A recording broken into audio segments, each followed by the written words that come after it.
അപ്പോൾ ജിത്തുഭായ്, നമ്മൾ ആദ്യം തന്നെ ഐശ്വര്യമായി സിംല, ഡാർജിലിംഗ് എന്നീ സ്ഥലങ്ങൾ കാണാനായി നാളെ തന്നെ ഇവിടം വിടുന്നു. ആദ്യം ഡൽഹിക്ക് പോകാം, സിംലക്ക് പിന്നെ പോയാൽ പോരെ? വേണ്ട, ആദ്യം സിംലയാണ് നല്ലത്. നമുക്ക് ഇവിടെ നിന്നും ഫ്ലൈറ്റിൽ പോകാം. പണത്തെ പറ്റിയൊന്നും ആലോചിച്ച് ആരും വറീഡാകേണ്ട. മൊത്തം എന്റെ ചെലവാ. നമുക്കൊന്ന് അടിച്ചു പൊളിക്കണം. അതിന്റെ ഒന്നും ആവശ്യമില്ല.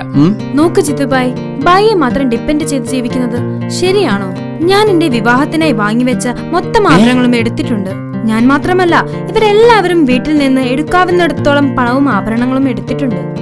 കഴിഞ്ഞ ദിവസം ഡാഡി ഒരു ബിസിനസ് കഴിഞ്ഞു വന്ന് 10 ലക്ഷം രൂപ അലമാരയിൽ വെച്ചിരുന്നു. ഞാനത് വിദഗ്ധമായി അടിച്ചു മാറ്റി.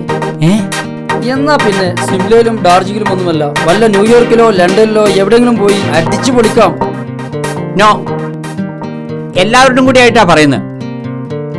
നിങ്ങൾ ആരും കൊണ്ടുവന്ന 5 പൈസ പോലും ചെലവാക്കാൻ പാടില്ല. എല്ലാ ചെലവും ഞാൻ തന്നെ ചെയ്തോളാം. ഓക്കെ? പക്ഷേ ജിത്തുഭായ്, നോ, ഞാൻ പറയുന്ന എല്ലാവരും കേട്ടാ മതി. അപ്പോൾ നാളെ രാവിലെ നമ്മൾ സിംലയിലേക്ക് പോകുന്നു. ഓക്കെ?